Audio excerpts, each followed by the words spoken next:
What's up everybody, this is 13 with Superior Mobile by 13, and today we will be installing the 4H-TECH short shifter into my personal Nissan Juke.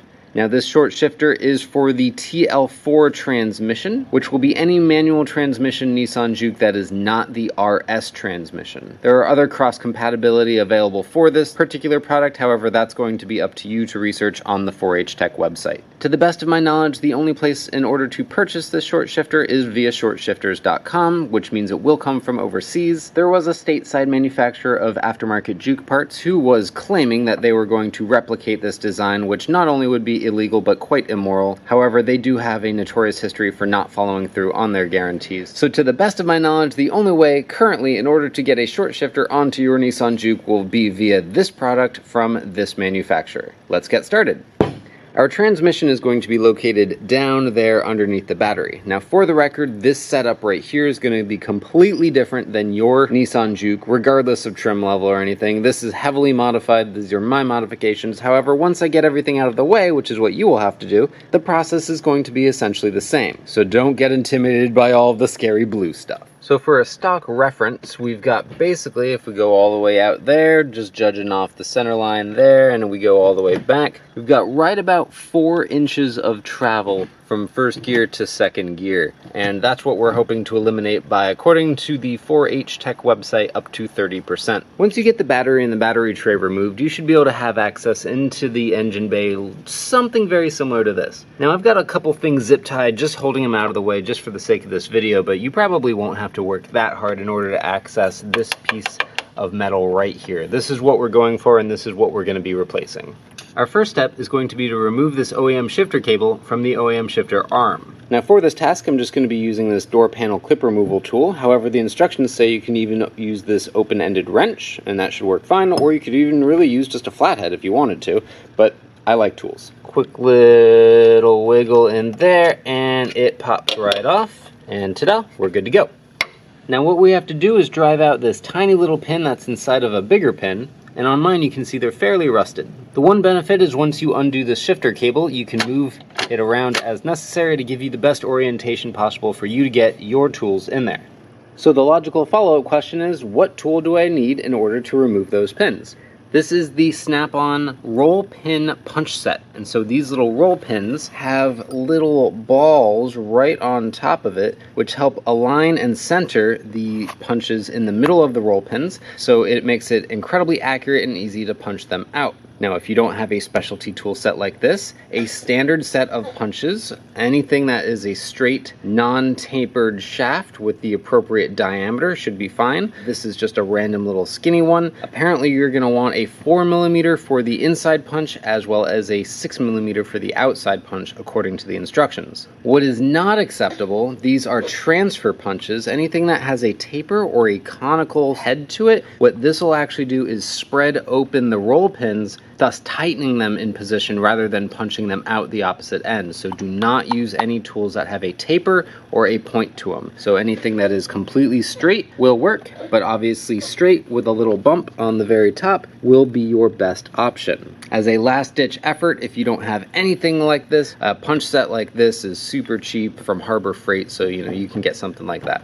Okay, now I've removed a significant amount of parts that you probably won't have to do. We've got the whole ECU pulled over to the side here and held out of the way. The catch cans pulled out of the side of the way. All the wiring harnesses are tucked down over there. Again, you probably won't have to do all this. However, in order for me to get a light in there and get a camera set up and be able to swing the hammer, it is significantly more difficult. So I hope you appreciate this, but basically there's the pin, and that's what we're going to be driving out. That little guy right there. You may also notice that I removed this engine hoist mount bracket right there. That's not necessary, it's just in the way, as well as this is our neutral position sensor. And I removed that just because I'm swinging a hammer anywhere in this general vicinity, so let's not make any mistakes today, shall we? By the way, this is a 13mm and that's a 24mm.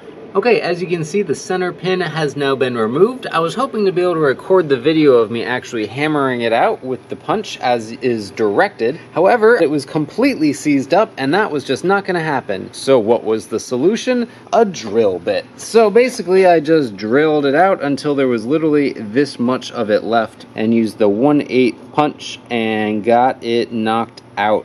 This has been the biggest complaint that I've heard about installing these, so just in case you run into this scenario, take your time with the drill. And now I'm going to go knock out the other one.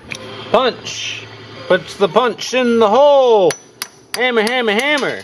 Oh, and it's out! And now we can finally remove this and examine all that rust in there. Hooray! This how-to has quickly devolved into a what to expect when things go horribly wrong. So this, which I originally thought I drilled out the inner pin and punched out the remaining bit, is actually not the case. The inner pin, if you see, is actually still in there, although I apparently hollowed it out, and it just knocked off the end piece. So that actually connects to right there. However, you can see how much I beat the hell out of this other pin to get it out, so that was successful. So now what I'm going to actually do is drill out or beat out this center pin so I can reuse this outer pin. Alternatively, you could just purchase a replacement, but because I'm pretty much over this project already, I'm just gonna reuse this guy. Worth mentioning is ideally you'll just have a better hammer than a claw hammer, because this amount of material was definitely restricting the ability to really get a good swing in, and you saw how much stuff I had removed from underneath that hood to give me plenty of clearance. So I would recommend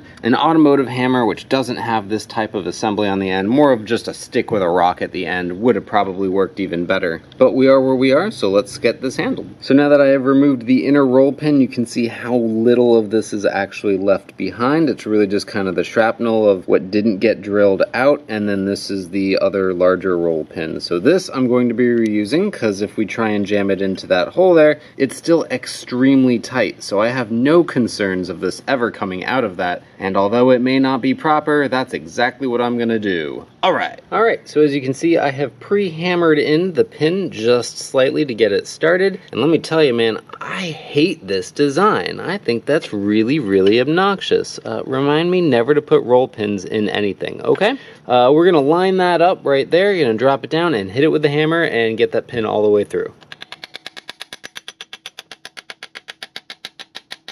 And let's hope I never have to remove this thing. As you can see, we still move, so we're good, we're happy, but man, roller pins are stupid. All right, and now you can reconnect this super easily just by pushing down on it. There you go, it clicks on. Again, same deal. And now I can reinstall the neutral safety position switch, as well as our little hanging bracket guy right here. Okay, now I've got a significant portion of everything reassembled. I've got my catch can back, my BCM back, all this little fuse nonsense back in place. As you can see down there, that's our short shifter linkage that has been installed successfully. Everything back there is all put together, and now I'm going to install the battery tray, get the battery back in, get everything connected. Alright, back inside the vehicle now. If I shift all the way forward, I'm actually right about the 1/2 inch mark, and if I come all the way back, I end up right around the 3 1/4 mark. So previously I had about a 4-inch travel between the 0 and the 4-inch, and now I'm running just slightly under 3 inches. So if we do our good old-fashioned math, you'll see that it is actually, as predicted, right about a 30% reduction in travel. Much tighter. I like that a lot. That's a good feeling. And ta-da, we're all done and all together. If we look real closely down there, you can see the only bit of red, and that's how you know it has been changed.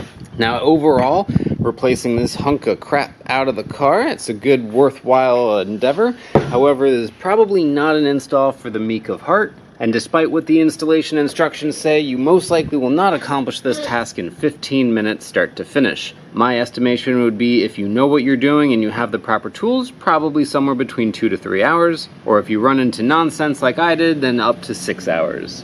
No matter what though, short shifting is super cool, and I approve this message. This is 13 with Superior Mobile by 13. Thanks so much for watching, and have yourselves a wonderful day. I'll see you later.